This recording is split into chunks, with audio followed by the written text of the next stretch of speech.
Episode की starting में हम एक बंदे की आवाज सुनते हैं। वो कहता है, जब से मेरा जन्म हुआ है तब से मुझे किसी ने प्यार नहीं किया, लेकिन मुझे भले ही ऐसे ट्रीट क्यों ना किया जाता हो, मैं फिर भी किसी न किसी की हेल्प करना चाहता हूँ। अब हमें कुछ गली के गुंडे दिखाए जाते हैं। वो एक लड़की को जबरदस्ती शराब पिलाने की कोशिश करते हैं। वो उसे परेशान कर रहे होते हैं। वो लड़की उन्हें दूर हटने को कहती है, पर वो मानते नहीं। तभी हमारा मेन कैरेक्टर यूया, जो कि लुक में थोड़ा फैटी होता है, लेकिन वो डरते हुए उन्हें कहता है कि उसे छोड़ दो। इस बात पर वो गुस्सा हो जाते हैं और उसे मारने लगते हैं। उसकी नाक से खून आ जाता है। अब वहाँ पुलिस आ जाती है, जिसे देखकर वो भाग जाते हैं। वो लड़की काफी घबरा जाती है, लेकिन यूया उठकर अपने घर जाने लगता है। घर जाते वक्त उसे अपने ग्रैंडपा की कई बात याद आती है, जहाँ वो कहते हैं हमें हमेशा लोगों की मदद करनी चाहिए। हाँ, इसके लिए थोड़े साहस की आवश्यकता भी है। अब वो अपने घर पर आता है, जहाँ खड़ा होकर वो सोचता है ये सब मेरे इस गंदे लुक की वजह से है। एक्चुअली उसे बचपन से ही बुली किया जा रहा है। बच्चे तो ठीक थे, लेकिन उसके माँ बाप भी उसके लुक की वजह से उसे प्यार नहीं करते थे, क्योंकि वो उसके छोटे भाई बहन की तरह सुंदर नहीं था। और मिडिल स्कूल में उस पर पहले से ज्यादा जुर्म होने लगे। और उन दिनों के दौरान उसका साथ सिर्फ उसके ग्रैंडपा ने दिया। उसे उसके ग्रैंडपा की बात याद आती है, देखो यूया, जिंदगी भले ही मुश्किल लगे, लेकिन तुम्हारा दिल साफ है तो धीरे धीरे सब कुछ सही हो जाएगा। और अब हम देखते हैं कुछ दिनों बाद ही उसके ग्रैंडपा की भी डेथ हो जाती है। उसके ग्रैंडपा ने वो घर और कुछ सेविंग्स यूया के नाम कर दी थी, लेकिन उसके ग्रैंडपा के मरने के बाद उसके माँ बाप उस घर को हड़पने के लिए आ गए। लेकिन उसके ग्रैंडपा ने उनके मरने से पहले ही सब कुछ बंदोबस्त कर दिया था, जिससे तंग होकर वो वहाँ से हमेशा के लिए चले जाते हैं। उसके बाद यूया वहाँ अकेला रहता है और कमाई के लिए न्यूज़पेपर बेचता है। अब अगले दिन उसकी ग्रेजुएशन सेरेमनी होती है, जहाँ सभी खुश होते हैं और मजे कर रहे होते हैं। लेकिन इस दिन भी यूया के साथ कोई भी नहीं था। उसकी नोटबुक में भी गलत गलत लिखा हुआ था, जिससे तंग होकर वो वहाँ से भागने लगता है कि तभी एक बंदा उसे लात मारकर गिरा देता है और कहता है, ओए कहाँ जा रहा है? तुझे क्या लगा कि तू मिडिल स्कूल से ग्रेजुएट हो जाएगा तो क्या हम तुझे भूल जाएंगे? तू आज भी हमारा पंचिंग बैग है और हमेशा रहेगा। अब यूया कहता है, मुझे मेरी जॉब पर जाना है। अब वो बंदे उसे पीटने लगते हैं। वहाँ खड़े सभी लोग मजे ले रहे होते हैं। वहीं उसके छोटे भाई बहन भी उसे देख रहे होते हैं और कुछ करते नहीं। अब शाम को वो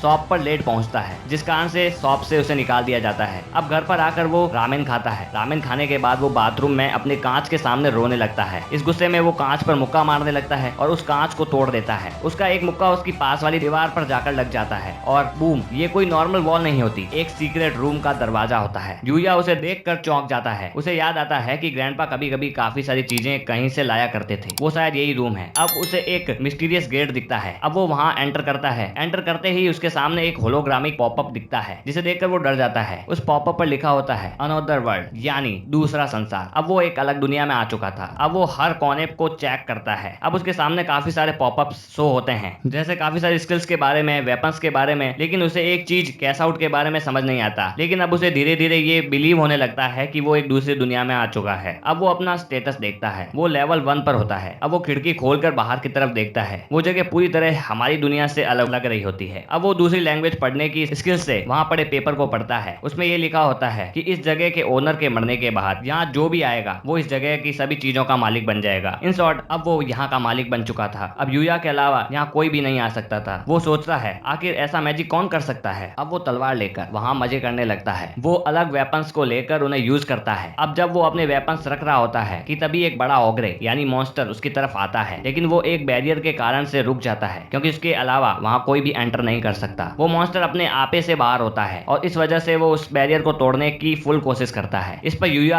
अपने भाले से उसको खत्म कर देता है। अब यूया का लेवल भी बढ़ जाता है। अब उसे कैश आउट का मतलब समझ आता है। उसके ऐसे मॉन्स्टर को मारने का कुछ कैश भी मिलता है। अब रात को उसकी बॉडी में कुछ होने लगता है। सुबह उठने पर हम देखते हैं उसका शरीर बिल्कुल बदल चुका था। उसके कपड़े भी उसे ढीले पड़ने लगे। अब वो काफी हैंडसम दिखने लगा था, लेकिन अपने कांच को तोड़ देने के कारण से वो अपना मुंह नहीं देख पाता। उसे लगता है वैसे भी मेरा फेस घटिया है, उसे क्या देखना। अब वो फिर वहाँ जाकर पौधों को पानी देता है और उनके बारे में जानता है। अब वहाँ 200 पॉइंट का एक कॉफी मॉन्स्टर आता है, लेकिन अब यूया डरता नहीं, क्योंकि अब वो काफी कुछ सीख चुका था। अब वो अपने भाले को लाकर उसे मार देता है। उसे मारने पर उसे काफी सारा आइटम मिलता है और उसे मारने पर पैसे भी। अब वो उस जगह पर काफी मजे करने लगता है। अब शाम को उसे एक गॉब्लिन दिखता है। वो कोई नॉर्मल गॉब्लिन नहीं होता, पर यूया उसे भी मार देता है। अब वो सोचता है अपने वर्ल्ड की तुलना में वो यहाँ कितना ज्यादा स्ट्रॉन्ग है। अब हम देखते हैं वो अपने स्कूल में जाता है, जहाँ उसे देखकर सभी चौंक जाते हैं। अब वो अपनी बेंच पर बैठता है, जिसे देखकर वो बुली करने वाले लड़के कहते हैं, अबे तू कौन है? क्या कोई ट्रांसफर्ड स्टूडेंट है क्या? सभी उसे ही देख रहे होते हैं। अब यूया डरते हुए कहता है, मैं टेंजो यूया हूँ, तुम भूल गए क्या? इस बात पर सभी चौंक जाते हैं कि इतना भद्दा लड़का इतना हैंडसम कैसे हो गया। उन्हें वो झूठ लगने लगता है। अब यूया बाथरूम में जाकर कांच में अपना मुंह देखता है और खुद चौंक जाता है और एपिसोड यही एंड हो जाता है। तो गाइस, अगर वीडियो पसंद आई हो तो वीडियो को लाइक कर देना, चैनल को सब्सक्राइब कर देना। मिलते हैं अगली वीडियो में। Till then